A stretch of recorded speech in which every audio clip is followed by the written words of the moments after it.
دشمن ہمارے ملکوں پہ جب فوجیں لے کر حملہ کرتا ہے اور ہماری صفوں کے اندر تباہی مچاتا ہے تو ہماری فکری سرحدوں کے اندر بھی تو نظریاتی سرحدوں میں بھی تو تباہی مچاتا ہے وہ. صحیح. تو کیا ہم آزادی افکار اور آزادی اظہار کے نام پر دشمن کو propaganda warfare, information warfare, psychological warfare کرنے کی کھلی چھٹی جا کر ان کے پاس انہی کے میڈیا کو کیوں نہیں استعمال کر سکتے؟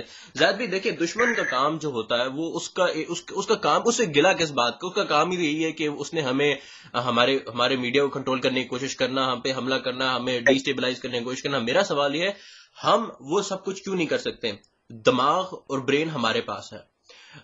دنیا کی اگر آپ اوور آل انٹرنیشنلی طور پہ دیکھیں، پاکستانی بڑی اچھی اچھی جگہوں پہ بھی بیٹھے ہیں، ان کے پاس ہمت بھی ہے، ان کے پاس جذبہ بھی ہے، ان کے پاس دین اور ملک سے محبت بھی ہے.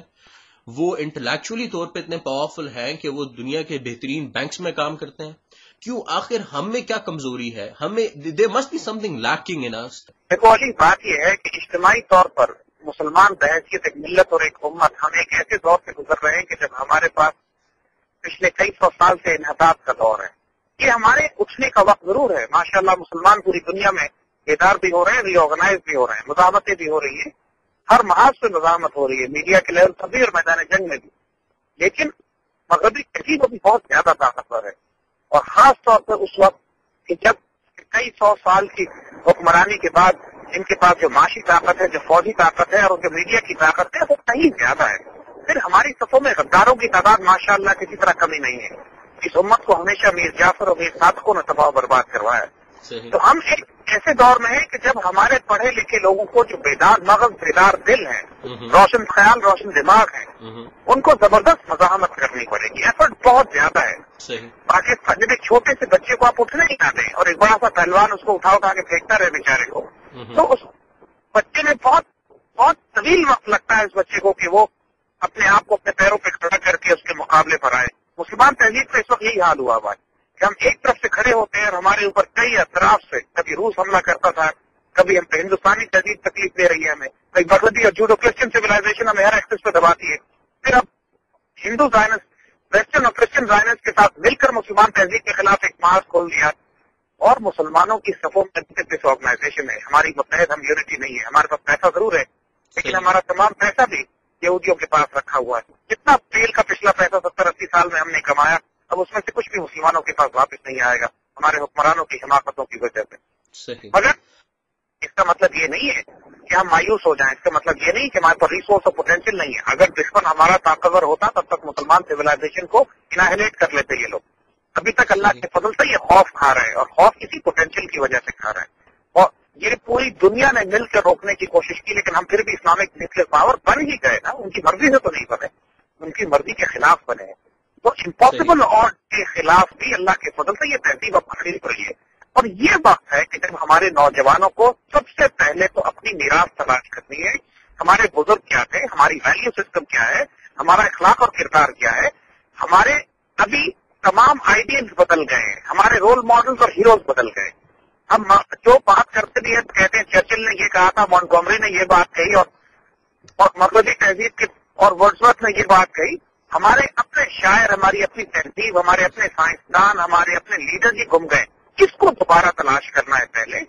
جب کوئی تہذیب اپنے ماضی کو، اپنے شاندار میراث کو جب دوبارہ اپنا لیتی ہے، یہ اس کے عروج کا وقت ہوتا ہے. اس لیے ہم کہتے ہیں ہماری قوم کی زوال کی وجہ یہی ہے کہ ہم مغرب سے مقابلہ سیکولر انداز میں کرنا چاہتے ہیں، نہیں ہو پائے گا. مغرب سے مقابلہ ہم اپنے ویلیو سے، اپنے اخلاق سے، اپنے کردار سے اور اپنی تہذیب کی طرف لوٹ کر ہم کر سکتے ہیں. ہم سے پہلے والے جو پوری دنیا پہ حکومت کرتے تھے وہ قرآن و سنت کے نزدیک تھے. قرآن و سنت سے دور ہو کر انہوں نے دنیا پر حکومت نہیں کی. تو ہمیں بھی اپنی میراث کی طرف لوٹنا پڑے گا. یہ صرف یہی ایشو ہے، ورنہ اللہ کے فضل سے تمام پوٹینشیل موجود ہے. بے شک بے شک پوٹینشیل تو ہم لوگوں میں ہے. اور میرے خیال میں پاکستان کی جو پچھلی 60 سالہ کہانی ہے، اگر اس کو ذرا غور و فکر سے دیکھا جائے تو بہت سے اکاؤنٹنٹس اس بات پہ پریشان رہتے ہیں کہ انہوں نے اپنی کتابیں، اپنی بکس کیسے بیلنس کی. بہت سے اینالسٹ یہ پریشان ہو جاتے ہیں کہ ہم لوگوں نے اتنی جنگیں سروائیو کیسے کی. زید بھائی، اس سے پہلے کہ ہم لوگوں کے سوالوں کی طرف آئیں، آج کل کے دور کے بارے میں، اور اس کے اوپر کچھ سوالات بھی موجود ہیں. آج کل کے دور میں جو پرابلمز ہم لوگوں کو فیس ہو رہی ہیں پاکستان کو، let me ask you this question in 2 different ways. Will Pakistan survive the very difficult period which we are facing right now? Externally, with respect to external matters, ہم external pressures آ رہے ہیں. We are on the list right now.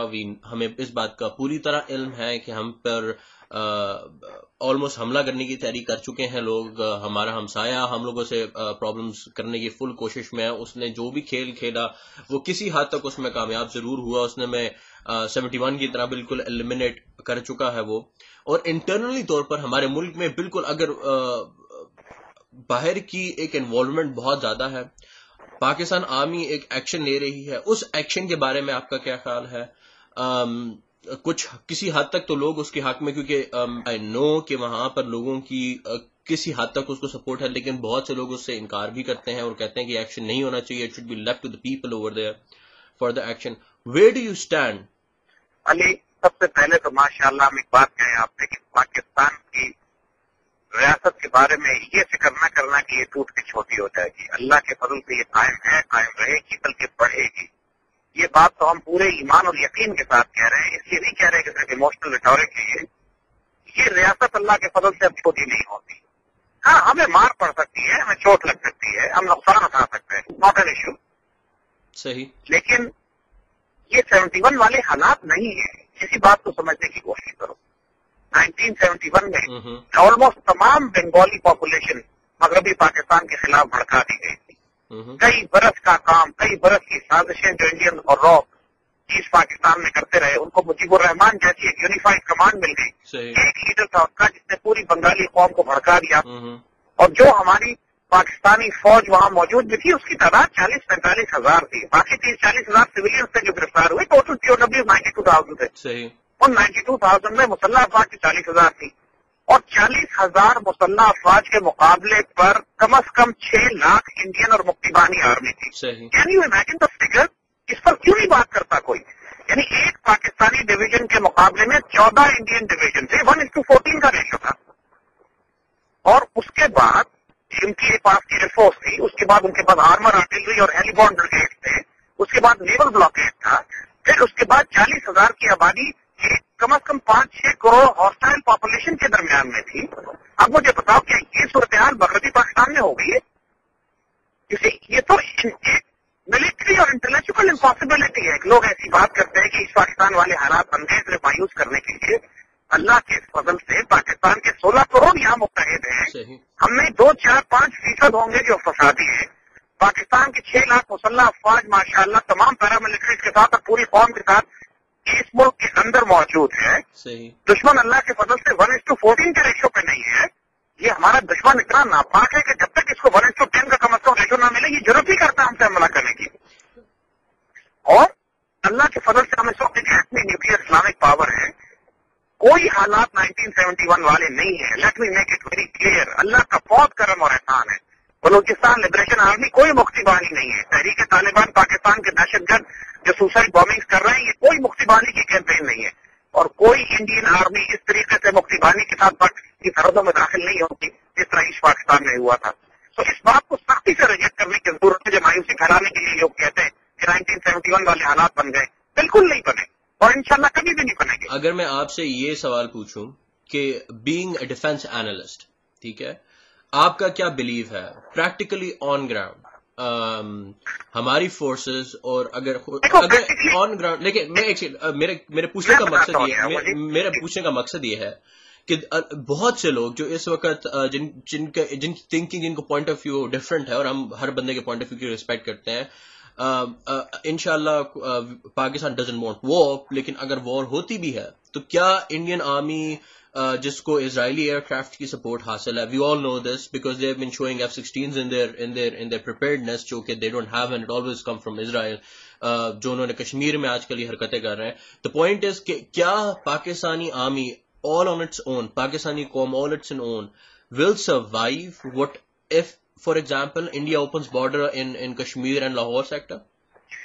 دیکھو علی، کچھ باتوں کو بہت realistic ہم آپ سے کھل کے صاف بات کر رہے ہیں. ہم کسی قسم کا کوئی غلط یا جھوٹ یا ڈسپشن قوم کو بھی نہیں دینا چاہتے. بات یہ ہے کہ جنگ پوری قوم لڑتی ہے